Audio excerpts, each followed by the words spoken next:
Welcome to Barbells, Business and Boobs, where we discuss navigating everyday life as lifters, business owners, and being a woman in a male-dominated industry. Today, I am so happy to have my friend, Dr. Ashley Contorno, aka Veggie Lifter, on the show. Welcome, Ashley. Hello, thank you for having me. I'm very excited about today. So, why don't you give us kind of a brief background on your powerlifting career, moving from Ohio, California, Salt-based strength. Give us a little quick summary of who you are. Quick, we'll see. So, hi, my name is Ashley. I'm a Libra with a moon sign. No, I'm just kidding. I am Dr. Ashley. I'm a doctor of physical therapy. I have been such for 10 years now, which is insane. I feel old. I'm 36. I am currently in Las Vegas, Nevada. I just moved here 3 weeks ago this week. Very fresh, very new. I came from California. I was in the Los Angeles area for 8 years. I own a gym there. South Bay Strength Company. Still own it. I have a manager running it, and I moved out of that place because my life changed, and we're going to talk all about that today. So I won't give you the deets yet. I'm originally from Ohio. I lived there till I was 27, and then I did travel physical therapy, and I kind of traveled around the West Coast a little bit, and then ended up in California. I was a pro power lifter. I am now retired, but I'm coming back for funsies, which is something else we're going to talk about. I was ranked at my peak. I was ranked the fourth 165-pound powerlifter in the world with a 593 dots at 165 pounds body weight. And I still hold the top 10 bench, but at one point I was the second best bencher in the world at 336 pounds on the platform. I have a lot of experience in the industry of powerlifting, coaching, owning a powerlifting gym, being an athlete, and now being on the other side of, I don't want anything to do with it in that capacity anymore. I just want to do it for fun. So I'm about to start prep this week actually for a meet that's at my gym in April. And I'm going to try to go into it with a different lens. That's a little bit about me. A little bit. Okay, so how do we all know each other? I want Chrissy and Ashley to go first. Okay, well, I know I met Ashley back in the California days, in my California days. I'm not sure. It was 2018. Well, you were already established. Yeah. 2018. So I decided to move to LA, and I had a friend who went to Ashley's gym. No, you were just starting the gym. Mm-hmm. I think you were just about to open, you and Steven were about to open up the gym. So, it's going to be a really cool place, really great atmosphere. They're opening up a gym. And I was looking for a place to train out of. And so I met with everyone at the gym and I was like, this is cool. And I was in Long Beach and they weren't that far away. So that's how we got connected and officially met. So it's just kind of funny because like us back then, like you were like in your big main powerlifting days and me too. Mm-hmm. And, it's so interesting to hear, like, you even talk about it right now, just like how much of a different athlete and lifter you are and stuff like that. So, yeah, it feels like a long time ago, to be honest. It does. It feels like we were different people then, right? Like the different chapter of yourself, you feel like it was a completely different era. And then we were friends and then we weren't friends. I'm going to throw it out there. I'm going to give you guys Right. I wasn't sure when to bring that up. What's interesting is,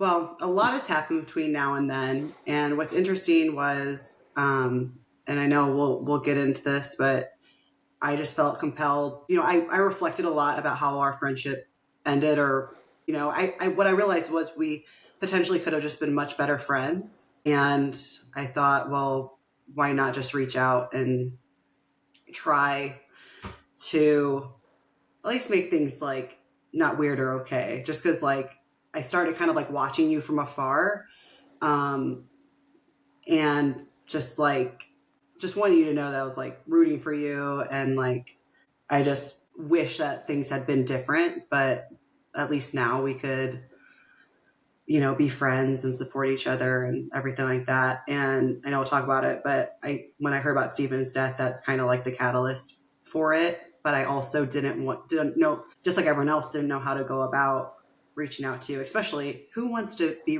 I was thinking, who wants to be reached out by someone who, you might not like me. I don't really remember maybe my last words to you, right? It could have been mean. It could have been mean to Steven. So I didn't really know how to approach that at all. And I know I'm just blabbering on, but that did spark a lot of like inner thoughts of my own. And I just was like, Ashley's really fucking cool, and I want her to know that like I'm on her side. Yeah. Yeah, and I remember Chrissy like reached out to me. We were talking about it. Chrissy's one of those people like I am, and like you are too, Ashley. We're kind of always like worrying a little bit. And I remember Chrissy was like, oh, years ago, like so and so happened. I don't know if she likes me. And I'm like, Ashley, it's really fucking cool. Like, and I'm sure I don't think she really holds a grudge, but yeah, so it's really cool that we're all kind of connected. I met Ashley exactly 2 years ago. I believe it was February in Miami. I'm not in the powerlifting world. You girls have both competed. I did like it once, and it wasn't for me, but I got introduced to the media side of things, and Ashley and I did the Ghost Clash together, and we just kind of became friends. Like, I always try and vibe and have a good rapport with whoever, I'm sitting down with next to for hours, and it was really fun because I could pick her brain on the PT side of things, dissecting the lifts, and I thought that was really fun. So really liked her, really respected her, followed her on social media, and like a lot of friendships these days, you see people more online than in person. So we became friends online, like just kind of casual, just, I tried to read her posts. They were really informative.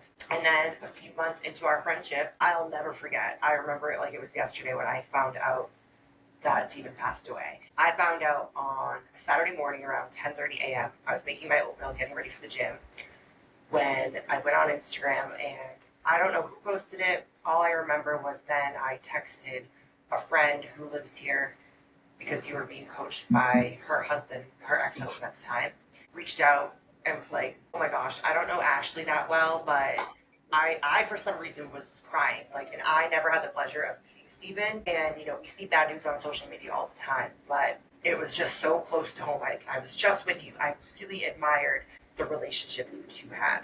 I was dating someone that wasn't a good fit at the time, and I remember looking and being like, that is gold. I could just sense the love and the authenticity and how you two teased each other, even just through the internet. I thought it was beautiful. And a couple days later, I was reading something, or maybe a week or two, and I reached out to you, Ashley, and I was like, hey, I don't expect you to answer. I'm sure you're overwhelmed with the amount of messages. I just was reading something about grief, and, I haven't dealt with what you're dealing with, obviously, but I just felt inclined to pass it along. And that kind of sparked a deeper friendship. Yeah. And now you're in Vegas, and it's funny, I think we've only seen each other maybe like 3-4 times in the past 2 years, but I feel really, really close to you. Yeah. And, you've helped me, and I think it's really inspiring how you have utilized social media to talk about grief. And that's what we're going to focus on today, kind of how you utilize that. It's still fresh, so I'll kind of let you take it from there, the immediate aftermath, how you process. I know obviously the grief is an everlasting process. I understand that, but kind of you could walk us through how you initially handled it, powerlifting, what the first couple weeks looked like, if you even remember. I know your perception is probably a little skewed because you were in shock, and that's normal, but whatever you're comfortable sharing, that would just be pretty unique to hear. Sure. So to give you guys a timeline, it is now February of 2025, and Stephen passed away in June of 2023. So this month was 20 months. So we're getting close to 2 years. I still remember everything at that time like it was yesterday, unfortunately. But the immediate emotion that I was going through for the first couple weeks. So, okay, let me frame this more, because I just very vaguely alluded to my life in California. So Stephen and I started our gym together in 2018. It was more his dream than my dream. We started really small, where Christy came. It was 1,200 square feet, like 800 square feet of floor space. It was a little tiny hallway that we just did our best, and we worked full time when we started it. And then during COVID, we took a big gamble and we bet on ourselves. We moved into an 8,000 square foot space in a huge shopping center where we're the anchor tenant, and we invested every dollar we had again, and just it paid off. And the gym is this thing now that's larger than us, whereas before it was our little extension of our hobby. And now, it's a business. And we're 3 years into this huge business, and now it's mine all alone. And we have no staff. It was him and I running the business 24/7. I also was working full time for a powerlifting federation, more than full time. I would say 60 hours a week on top of running and managing the gym. Love my husband to death. He was the face of the company, okay? That was about it. Okay. He was the brawn, I was the brains. So luckily he wasn't running any immediate aspects of the gym where I was like, oh no, what am I gonna do? But so that's like context. So it was just a fog. Like, to say brain fog, like there was a point where my friend took me to the store because I needed new bedding and new towels. It was a couple days after Steven died. I couldn't walk and talk at the same time. Like, I pride myself on my intelligence and my ability to navigate through life, but I was like, look at me in the eyes, because I cannot do anything else without direct eye contact. I can't think. It was like, I didn't know who I was. Like, it was just every day. I didn't know what time it was. It could have been day or night, and it all felt the same. So the immense amount of fog, of inability to have clarity. And I am a very, unfortunately, like to my detriment, for independent person where I don't like to ask for help. If it wasn't for the few people in my life that really stepped up to help me during that time, I got my tissues handy because it's coming. I don't know how I would have been able to navigate that. One of my best friends, Jenna Hoffman, came immediately, bought a plane ticket and stayed with me. And she was like, all right, what do we need to do? She made lists. She helped me do things. A bunch of people gave me gift cards to like DoorDash and Postmates, which it's called like grief groceries is the term. If you know someone who's experienced a loss, do that for them. Buy them groceries, get them a DoorDash, a Postmate, or whatever gift card, because even doing basic human needs for yourself, like taking a shower, eating, is arduous. If it wasn't for someone doing that for me, I wouldn't have ate. You know what I mean? It was very, very early on that I realized I needed to start establishing boundaries if I'm going to make it through any of this. Like, can I swear? Yeah. Yeah, of course. I'm a cunt. Like, let me just say it straight. Like, a lot of people are like, oh my God, you're so nice. You're such a sweetie. It's like, yeah, you just haven't met the other side of me. And I hope you don't ever have to. But like, when I need to get stuff, like, especially in business, when you own a business as big as the level that I do, sometimes you have to, and a female in business, you have to put your foot down in places where people don't want you to. And that kind of happened with my grief. Like, and it happens all the time in weddings. Like, Christy, I'm sure you're experiencing that. Like, oh my God, girl, we want you to do this, and we want you to do, and this color is gonna be the color, and this is. It's like people were doing that with my husband, and it's like it's this is my husband and his death, and I'm gonna do this the way that I want to do it. Mm. And I don't have time to talk to you. I don't want you to come over my house. Don't get me flowers. And like, I had to like give this box and parameter of people. And the more I started creating boundaries for myself, the more the fog kind of lifted and I was able to breathe. Now, that wasn't a cure-all strategy, but like I was already so overwhelmed and consumed that I did like to say Steven was the love of my life and my person is an understatement. Like, we fit together like two pieces of a puzzle that I can't even describe. And then to have other people impose what they think that I should do made me want to punch every single one of them in the face. So it was very challenging because not only were we just partners, we were business partners and athletes together. And every single facet of my life that I knew was intertwined and interwoven with Steven. Whereas most people have like a little bit of a separation, like whether it's your job or your hobby. Our jobs and our hobbies were one. So it was like every facet of my identity was gone in a moment.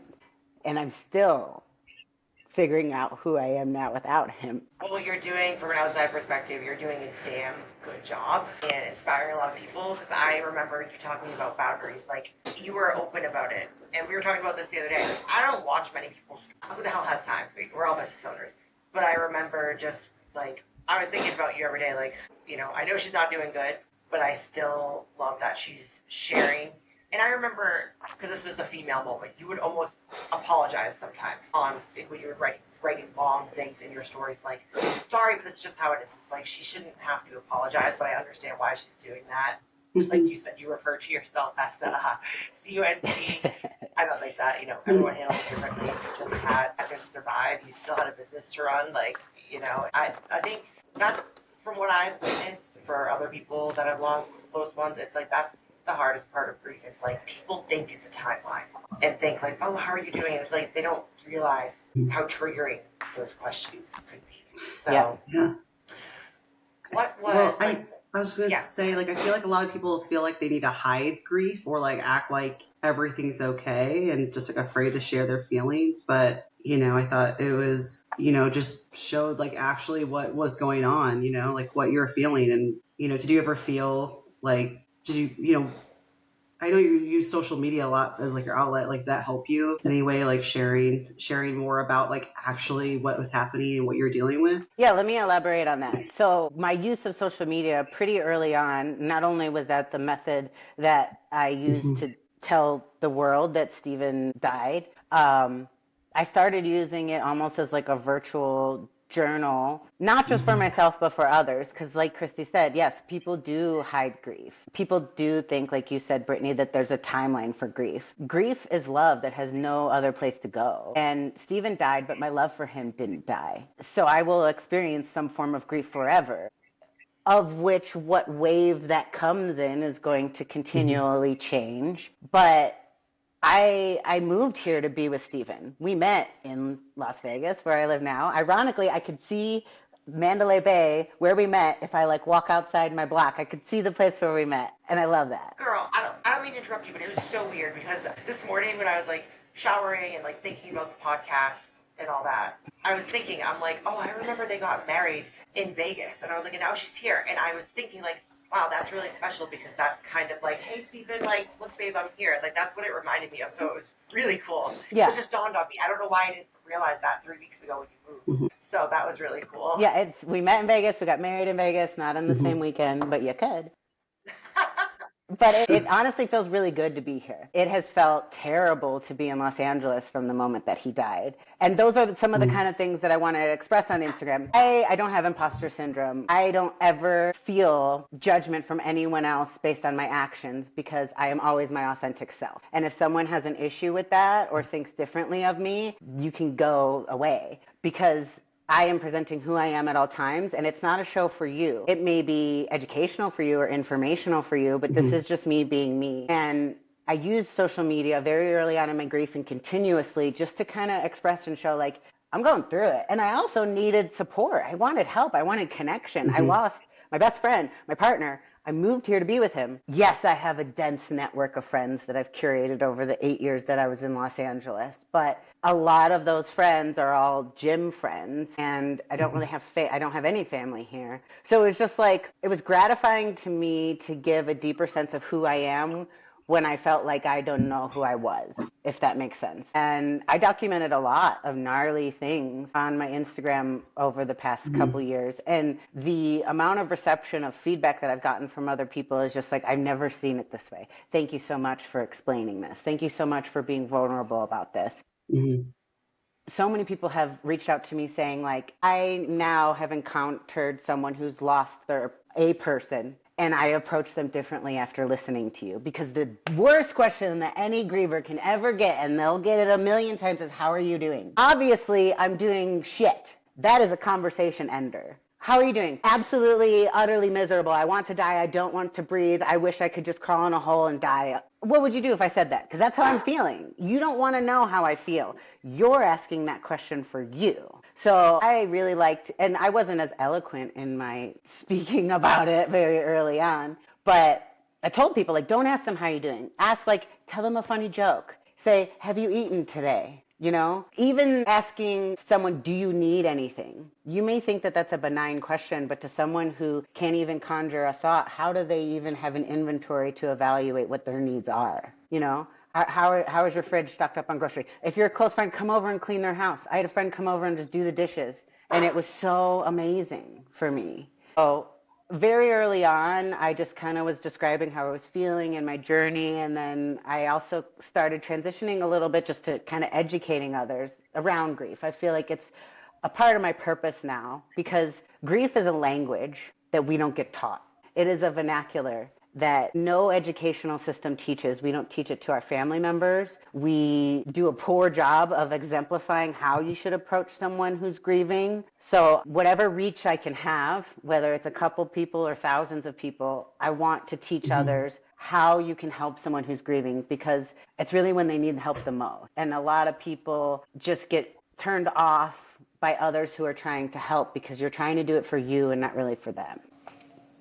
Yeah, I think that's just so amazing and so helpful, because I'm too one of those person who so just has no idea what to say or do, and you just kind of freeze, because this topic, like, or this thing that happens, it happens to most humans, that's so, like, just devastating. Like you said, like, no one talks about it. You don't know, like, no one ever prepares you for it. Right. So, and you putting just your thoughts and everything and just educating, and also kind of like almost like journaling your experience. Like you said, like, if you don't really know, with all social media, it's very much like identity, kind of what you put out there is how you see yourself into. So maybe that was something like making it, more real or concrete, like your thoughts, or that's all I'm thinking with it. Kind of was just interesting, because Instagram, social media is so much about, like, putting yourself out there who you think you're gonna, you are. And I could see how that could be a helpful tool too in another way. So I wanted to ask you, so what I'm kind of picturing is, and I know you as a friend, but I'm trying to like think of it like I didn't know you. You're in this place where sometimes you can't sleep, sometimes you're having nightmares, you think it's a nightmare. Am I going to wake up from this? I can't breathe. I have a friend helping me walk and talk. I'm helping people on social media, like, I don't know, just what I'm doing right now to get through it. How do you deal with, like, the vulnerability that you're putting out there, but also, like, having any privacy? Because you have those, there was days where you didn't sleep at all and you couldn't even function. Like, and I felt like you were still always on there. Like, because I remember, like, being like, how the fuck is she still, like going through life and doing this? Like, how did you balance it? Common theme is, like, people will be like, you're so strong. I don't know how you do this. Or, like, one that I hate is, I don't know what I would do if I lost my person. You have no choice. My strength is forced. My choice is forced. And it's pretty maddening, because I wish it wasn't that way. I'm sick of being strong. I'm sick of having to do things, because my choices were this. And I'm sure some people would choose the other. Step up and do what you have to do because you're a tough ass bitch, or let your entire world fall apart. And I know that there are people that just can't, and they let their entire world fall apart. And Stephen was a very unique individual, and he would be like, I married you because you're, like, the only woman that could handle me. And I knew I could handle him in life, and I could handle him in death. He knew he was going to die early. He knew I was going to eclipse him by a long shot. It was just the way he lived his life. And he died from bodybuilding. He was in prep for a show. And it was just like, there were days where I didn't want to. There was twice throughout my healing journey that I've contemplated committing suicide. I've had suicidal ideations, which I've never had suicidal ideations in my entire life. And probably the only reason why I didn't is because of my dogs. They're like my children, because I wouldn't know what to do without them. There was twice that I performed self-harm on myself, which is something I've never done in my entire life.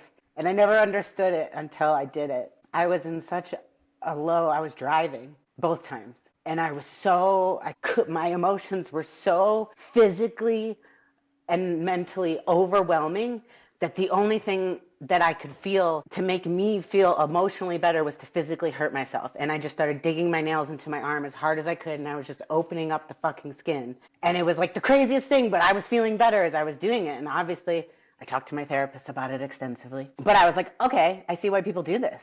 Because the emotional anguish is nothing compared to the physical pain. And so absolutely, there were days I didn't want to do it. But I also always show up for myself. And I feel like even at my lowest point, even when I was, like, in the depths of feeling those feelings, my thought process is, what's one thing I could do to make myself feel better? And, like, there was one time that the only thing I could think of was, I'm going to take a sip of water. Like, what is one thing I could do in this moment that feels better than how I feel now? Take a sip of water. Like, posting and sharing is a way that I show up for myself, to express myself in this journey too. But I didn't let the business fail, and I didn't let myself fail. yet. Who knows? So, okay, so kind of bringing it back to the athlete in you, and I'm assuming, obviously, the gym is something you loved, competed, high level pro powerlifter.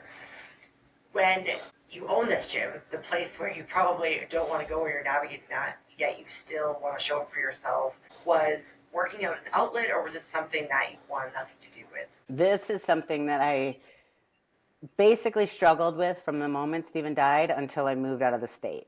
So for 19 entire months, I have had a very difficult time with this.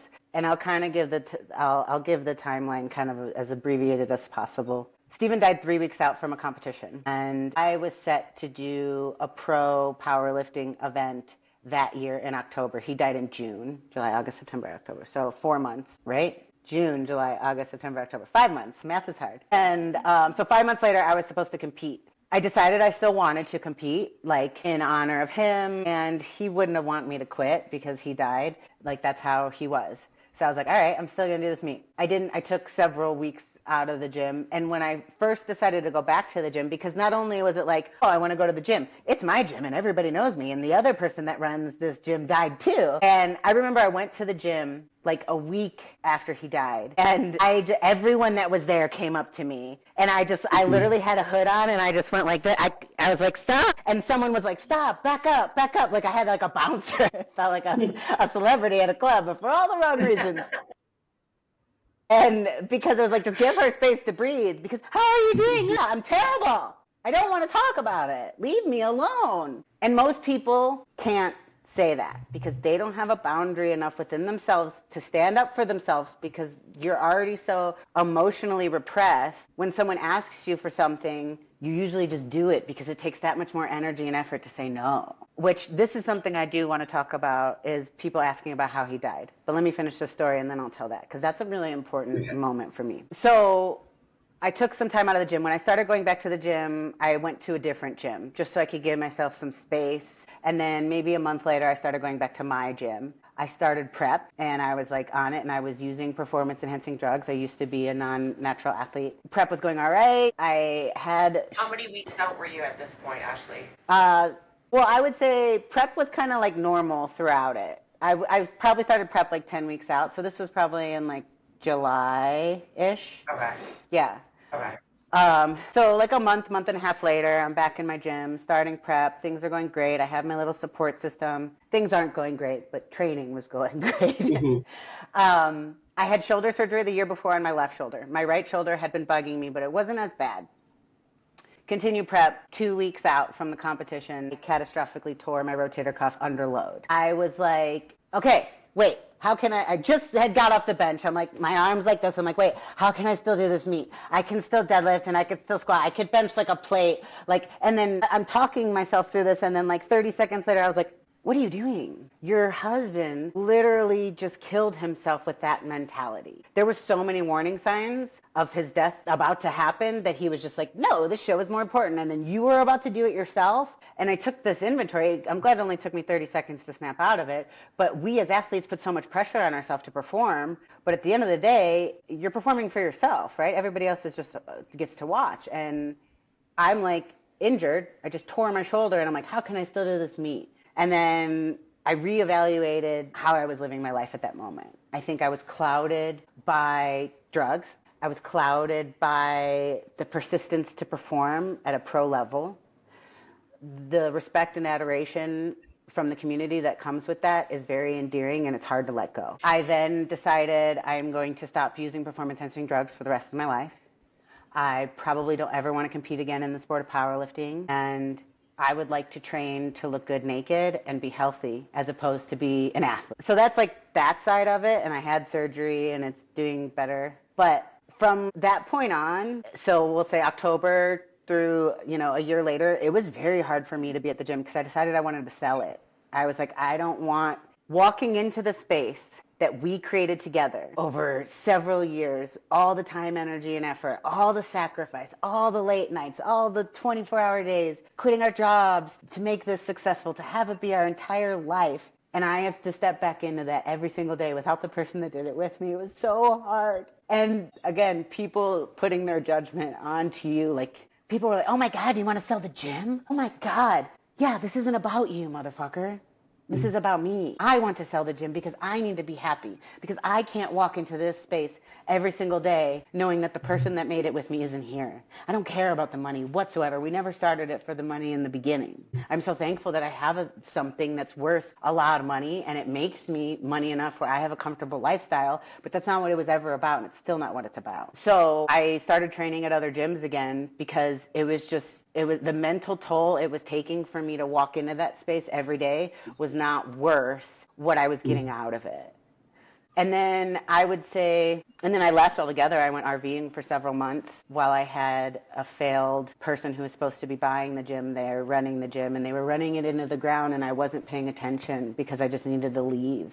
I was so mentally exhausted from trying to do everything.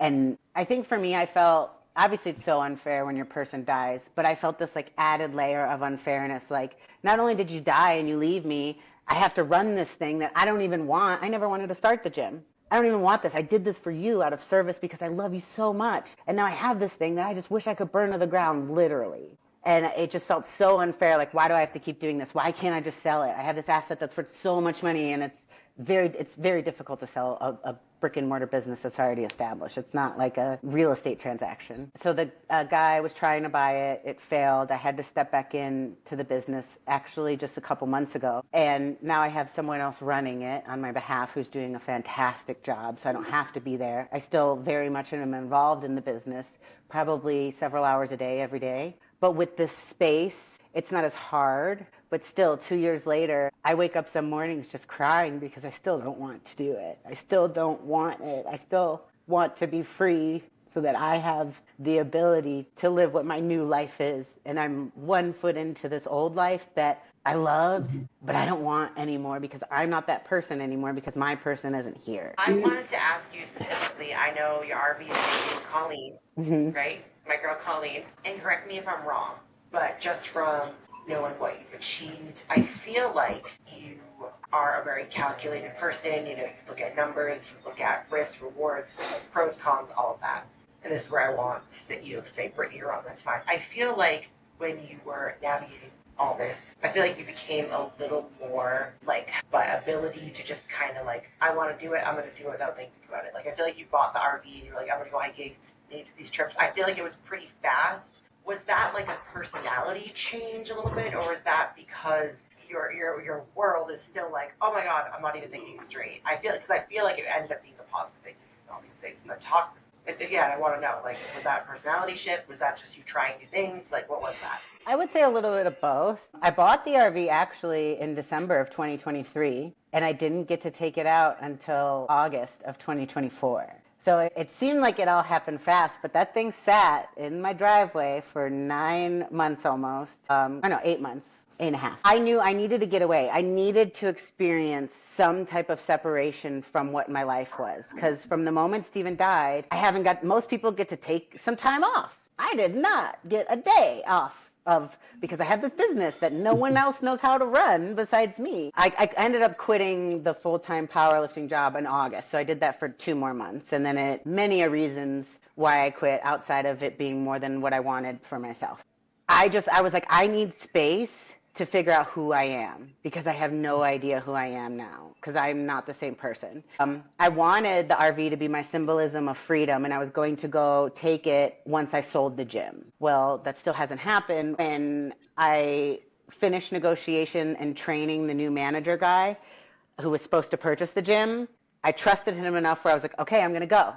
You can call me 24/7, but I'm going. And I went for 4 months on the road. I hiked almost 500 miles. I did about 4,000 miles of traveling. And it was a wonderful time and space. But it was a huge personality shift in that while I was gone, I don't know why. Girls, I can't tell you. I just trusted this guy, and I was like, all right.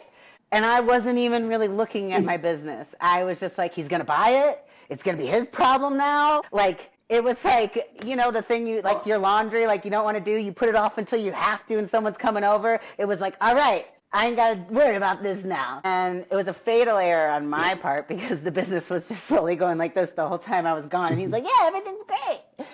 But I needed that time and space. It was still slightly calculated, but I would say some of my decisions became more emotional. And I don't want to say like emotional in the sense of like, I'm just leading with my emotions. It was, what do I need to do to heal myself emotionally? That is the primary focus. It doesn't matter about the money. The money can come and go at another time. And let me tell y'all, folks, I don't care how old you are. If you're 25, 35, 45, or 55, if you don't have life insurance, you're doing yourself a disservice in this world, because that money that I got us both life insurance policies almost a year and a half before he died. I would have been in a really, really difficult spot if I didn't get those funds. And I'm so thankful that I did. But yeah, it was dual, but more, I just needed to do this for myself because I need to have some time with this new version of Ashley to figure out who she is. Yeah, I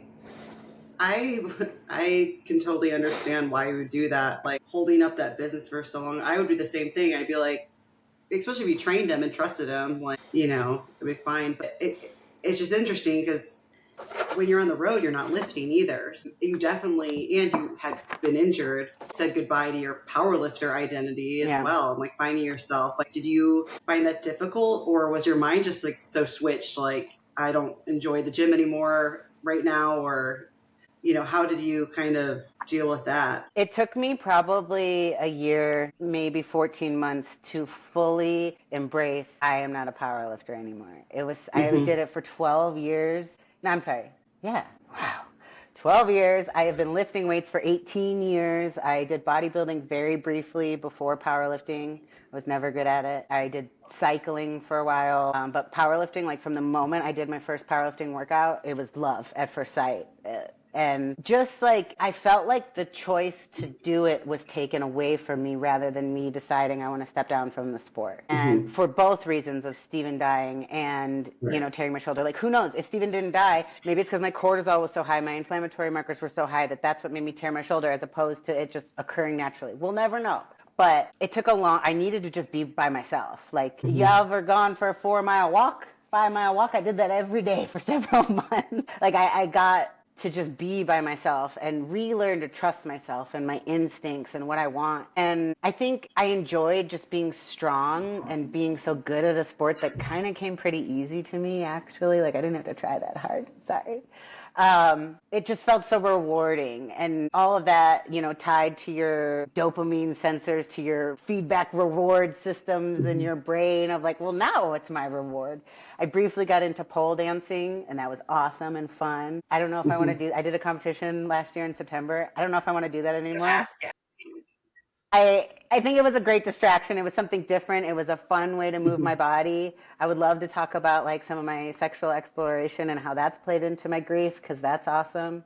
But I'm moving away from the original question of what you asked me. But it was challenging. I would say now, for it to come full circle, for me to agree that I want to do a meet again just for fun, it feels endearing because it feels like it's fully my choice. So we talk a lot about that. We've had multiple athletes, myself included, that have retired, and I always compare it because it is a loss. Obviously, it's not as big as a loss as losing a person, but it still is a loss if it is why you wake up in the morning. Yeah. For some people, that's how it is. That's how it was for me. So to come back like after you're retired, you know, it's one of those things. I think it just shows that I don't really like when people say retired. You can be retired from one thing, but then decide to come back. But it does feel that way in the moment. So I think it's awesome you're doing it with, like, you're a different woman now that you're doing it. I wanted to kind of go back to pole dancing because you just said, like, not sure if I'll do it again. But I felt like from witnessing from an outside perspective, it was really helping you, because I was so happy that no matter what, I forget the number of days, but you were like, I don't really want to show up today, but I'm still going to do it because I told myself I would. And that loops back to the fact that you said, like, I'm a strong bitch. And it is so, I get really frustrated from people in general that are like, oh, it's so hard, it's so hard. Like, yeah, but then there's people like you that, like, fuck yeah, it is hard. And I want to fucking die. Yeah. But I told myself I would do it. So I do it. And sometimes it's just goddamn baby steps, like getting out of bed that day. But what was the process of pole dancing like? Wasn't there like a 60-day streak or something? 30. Who you did? Yeah. So okay. The story of pole dancing. Last March, I had a friend visit, and her bachelorette party was in Vegas, and we did a pole dancing session as her bachelorette party, and she was like demonstrating on my tripod like how she couldn't do a body roll. And my house is like the gathering house always, and everybody was like, you should get a pole. And I was like, done. And then 2 days later, this huge box shows up, and I was like, what did I order? Yeah, a pole. I put it up, and I was like, I'm gonna do 30 days straight.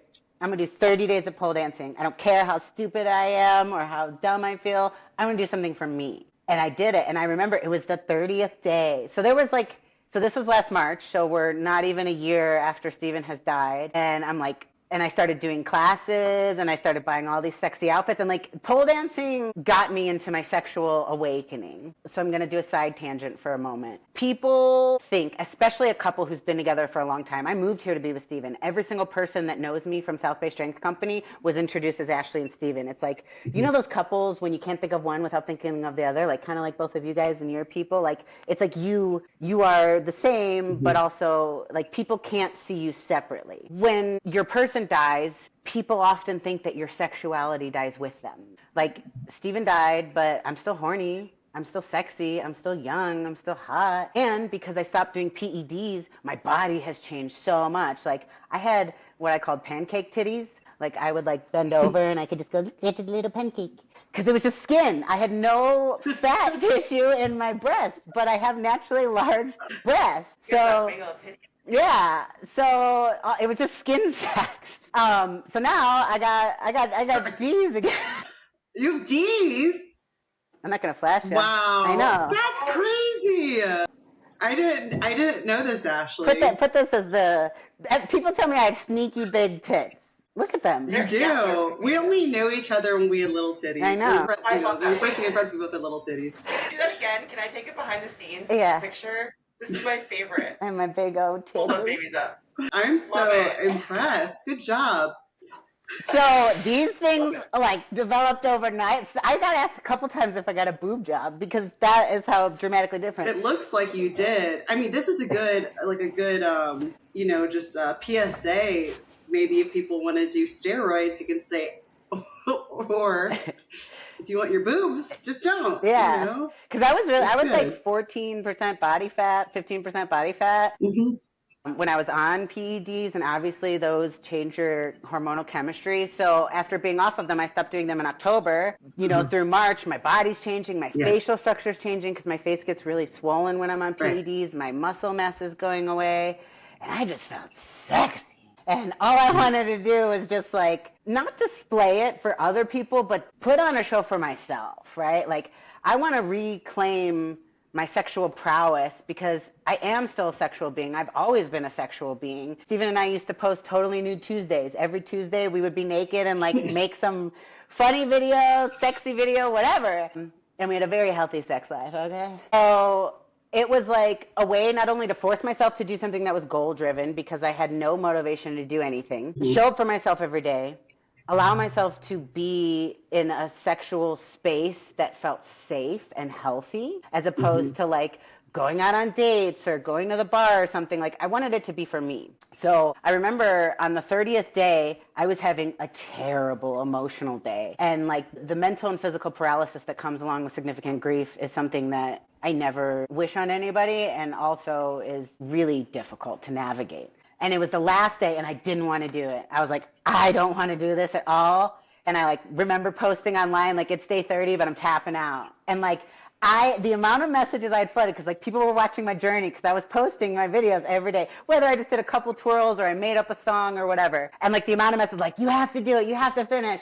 And I think I drank like 2 or 3 glasses of wine, and I was like, and I did it. And I did like a 3-minute dance. And I felt so accomplished for doing it. And then March, April, May, like 6 months later, I did the competition. So it was something I stuck with.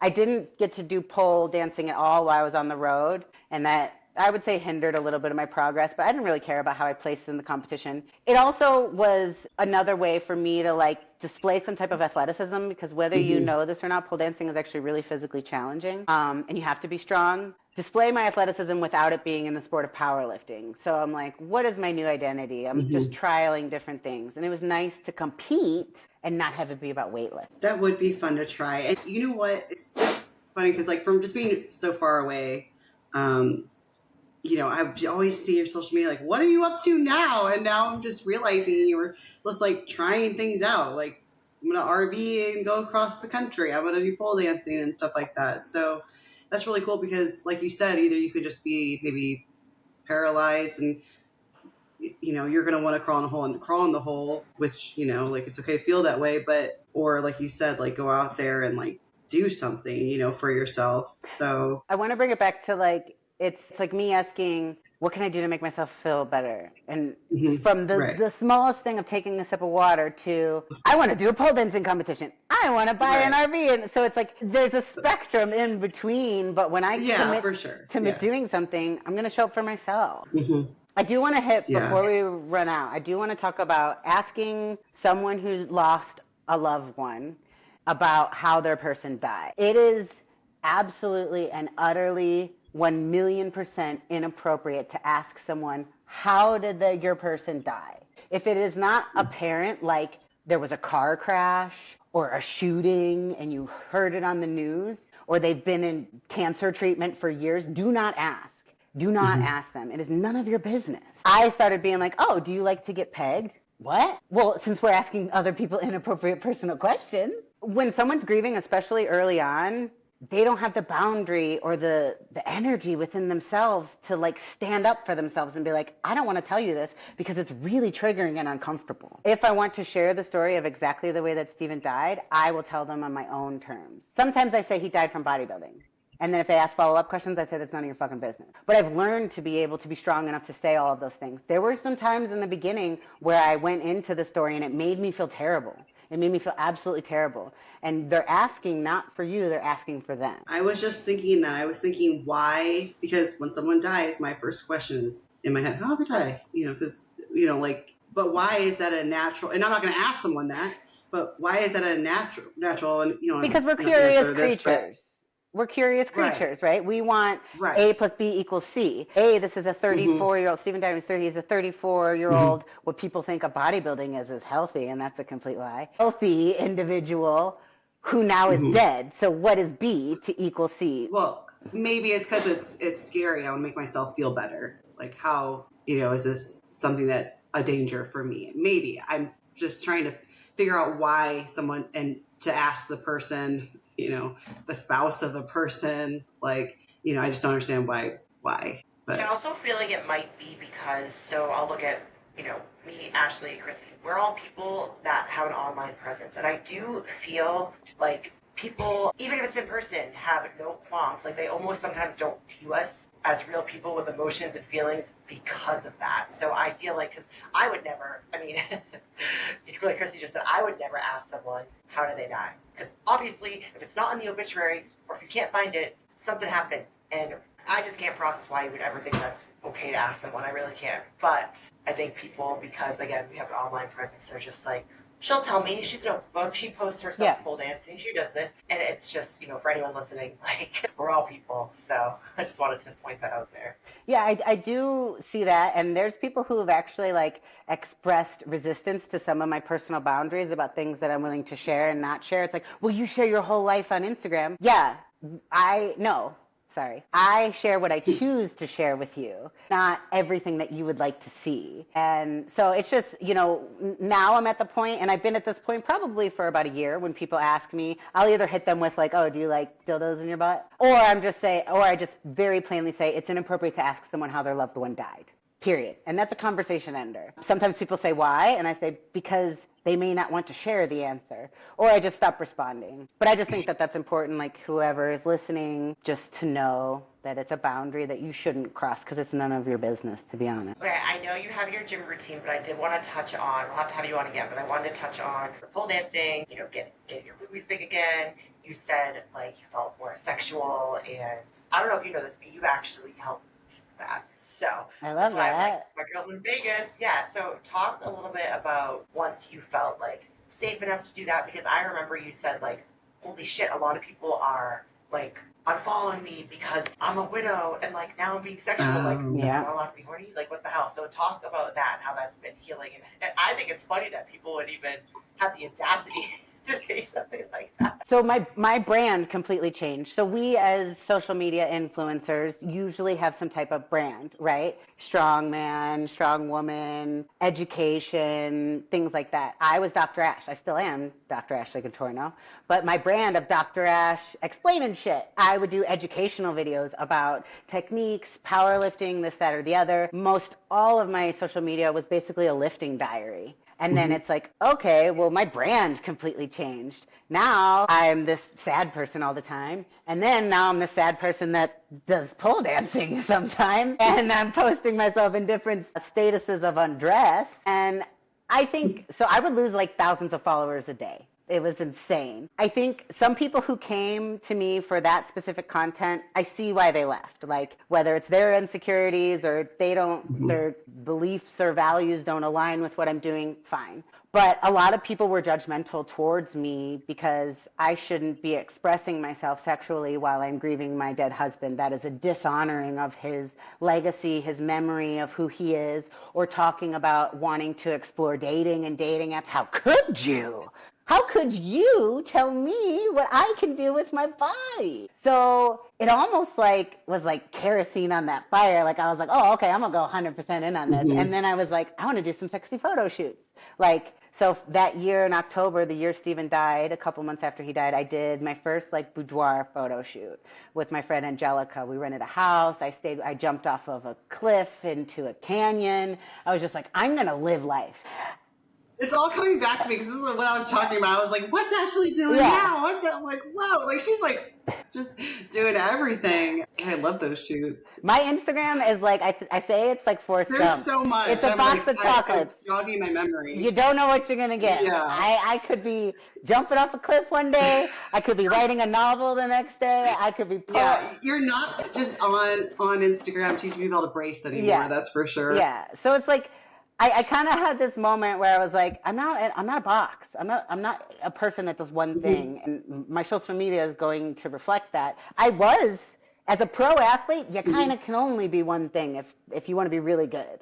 So like my whole life was powerlifting. It was just this whole powerlifting gym ball that was just going like this in the hamster wheel. And now that just shattered and broke. And now it's like my life is all over the place and it's a spectrum of things. And I really kind of made it more of my agenda to show myself sexually, to say like, I am this person. And I can be this person. And if you have a problem with it, you can go elsewhere, because my value and my worth isn't attached to only being a power lifter, or only being someone who educates, or only being someone who pole dances, or only being someone who can show themselves and be confident in whatever I'm wearing. And the amount of reception of people who just like feel empowered through my post is so endearing. Like, I hug the haters. I don't care that they're not feeling what I'm doing. They can go elsewhere. But the people whom I'm helping with, whether it's just feeling a little bit better about themselves when they're feeling sad, hugging themselves when they're feeling sad, and knowing like, I don't have to move through this emotion. I can feel it, and that's okay. I feel happy and elated and sexy. I can feel this way and feel okay too. Two things can be true. Like at any given moment, I'm sad and I'm happy. Always. And that's just how I'm going to live life now. So I would say in the beginning, I got really upset losing that many followers. I probably lost like 5,000 or 6,000 followers in those 30 days that I was doing pole. And then now I'm just like, people who want to be here for me will be here for me. And those who won't will naturally filter themselves. It's funny. People think, oh, you only post your butt because you want followers. And like, no, people unfollow so fast because I think what I learned from this too is like, especially with social media and everything, everyone wants to put you in a nice box. There, you know, a box of being a power lifter, a box of being a widow, like, you know, like this is what it should be. I need to see this, but you're like, nope, I'm gonna do what I want. You know, it's just because you think it's supposed to be this way, it makes you more comfortable. It's, you know, that is the key. You're not going to live to fit in your box. I'm not in that box of anything. Yeah, like changing your behavior. I'm not going to change my behavior to make you feel comfortable.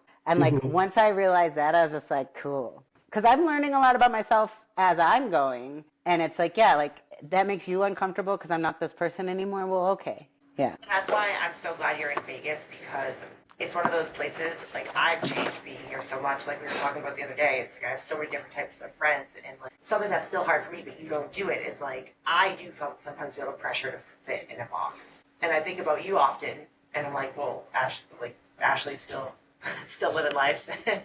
And she does it, and it's like, you can't just put yourself in one box. But being in Vegas, as I was saying, like, is helpful because there's so many people doing so many different things, and everyone has a story. And yeah, we definitely have to have you on for part 2 because there's a lot I know. to go down.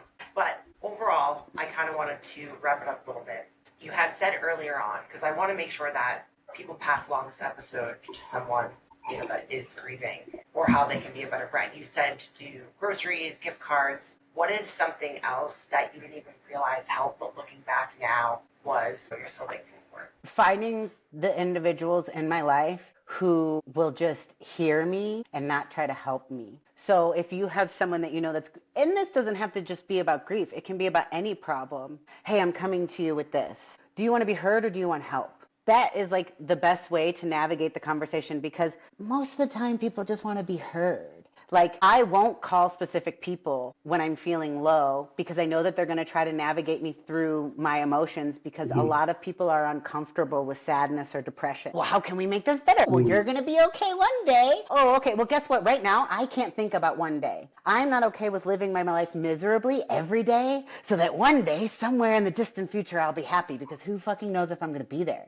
It's 2 years later, and the other day Monday, I couldn't get out of bed all day because I was so sad still. So finding those individuals or be that individual who will just hear you. That sucks. I don't know what you're going through, but that's terrible. Don't tell them I'm sorry. You didn't do anything wrong. Just, man, this is the worst. Yeah, this is the worst. Like, I don't want to hear euphemisms to try to make me feel better. I want someone to know that I'm experiencing real visceral pain, and it sucks. So finding those people or being one of those people has been one of the most helpful things. Having understanding that large life events can be very triggering, such as holidays, birthdays, anniversaries, whatever. And if I decline to go something, it's not because of you, it's because of me. It's actually been something that I'm experiencing living here. It's very common when you move. Like, oh, hey, oh my God, you just moved to Vegas. What'd you move here for? Oh, what do you do for work? These are benign questions that I would ask someone who just moved to Vegas. But for me, it's like, oh, I moved here because my husband died. My life sucks. I own a gym that I don't want to have, and it depresses me every day. So I usually generally, I'm like, oh, life changed and so did I. But even saying some type of cutesy skirt around the topic, it still is triggering for me as to why I moved here. There's only so much conversation I can have with someone still at this point in my life until I have to bring up the point that Stephen died. And then their next question is, how did he die? Blah, blah, blah. And then it turns into this, let's talk about you and your dead husband show. So understanding that a grieving person or someone that's going through it may not be open to exploring new opportunities or experiences, or I don't want to go to your house to the holidays because I don't want to meet a bunch of strangers. And it might not be about you, so don't take things personally. I want to leave. I'm not having a good time. I'm sad, So try to understand, we want it to be about us, but try to understand that it might not be about you because they're really going through it. Those are the other helpful pieces of advice. That's really helpful to hear. So many times during this conversation, we've been kind of chuckling and snickering because you make funny jokes. You're a funny person. I feel like, I know you've talked about how you use comedy to get through it, which might also make other people uncomfortable too, right, but I know we're trying to wrap it up, but just I was just kind of laughing here the way you're saying stuff. I was like, I feel like you use comedy and to get through it. Can you just tell us a little bit how that's helped? Yeah, I did in April of last year. So 2 months before the 1-year anniversary of Stephen's death, I did a whole actual real stand-up comedy show. We had it at the gym. It's called Don't Tell Comedy. They do pop-up comedy shows at venues all throughout the country with real comedians, like HBO comedians. I was the only non-professional comedian because I said, if you want to do this at my gym, you're going to let me do a set. And they're like, we'll give you 5 minutes. And I said, if you make it 10, I'll let you do it. So I spent this was another challenge. I spent a whole month every day practicing my comedy set. Every single day for a month, I did my 10-minute set with my bottle of tahini practicing, and I sent it to people. And it was all about being a widow, and it was hilarious. And yes, it made some of the jokes, the audience was like, oh. But for me, you would have to know a little bit more about, I'm sure the audience who's listening has gotten a little bit of a sense about who I am, but my husband was also, he was a jester, like, to say the least. And I feel like some people find art as an outlet, some people find spending money as an outlet, doing drugs as an outlet. I wanted to find, I am in recovery for bulimia. I was bulimic for 14 years of my life. And one of my first thoughts within a couple of days of Stephen dying is, oh my God, am I going to relapse and become bulimic again? Because at this point in time, I had been free from any bulimia episode for 3 years. And I didn't at all. It didn't even cross my mind, and I was so proud of myself, still am. But I was like, I need to find healthy outlets, and comedy and kind of using my pain as an experience to see it through a different lens was important to me. And like, I have a shirt that says, my husband totally ghosted me. There's a viral thing on the internet going around right now, like, post you and your partner in honor of Valentine's Day. So I went like this. Oh my.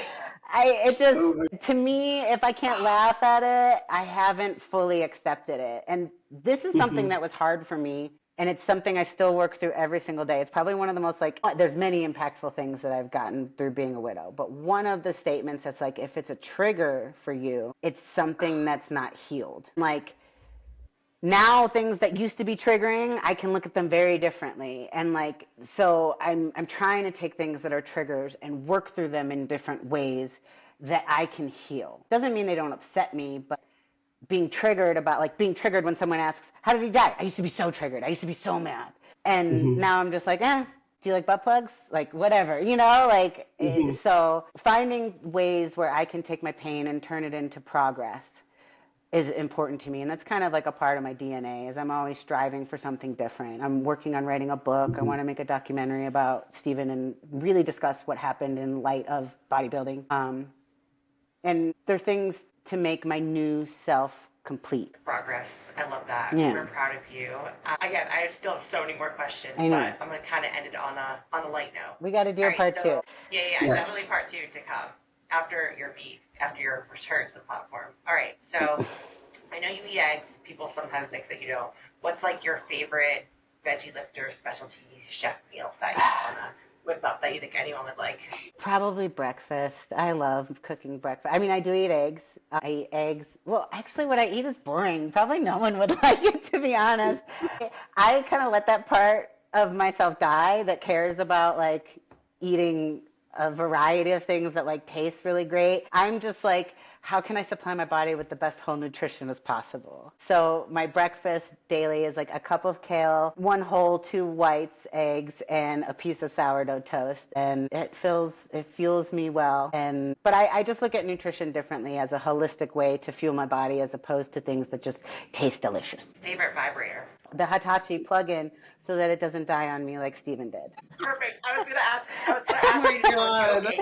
You just did. That's my favorite one. Everybody hear that, right? You gotta get a plug in so it doesn't die. Oh my God. And I do it over my pants. Because y'all know, ladies that have done PEDs, things may be more sensitive down there, you know what I'm saying? So I do it over my pants. So then there's no mess either. It's like so easy. Pro tips. I love you. Cool. All right, where can we find you? Where you'll send me the comedy link, but yeah, where can people find you? My main platform of social media that I use is Instagram, and that's veggie_lifter. I've been a vegetarian for 13 or 14 years. A lot of years, many, many, many years. I have Facebook, I don't go on it. I have YouTube, I don't really use it. So find me on Insta. Perfect. You heard it first. All right. Well, thank you, Ashley, so much. You're Thank awesome. you. Thank you, guys. People send this episode. Can't wait to have you back. Yeah. All right. Bye. Bye.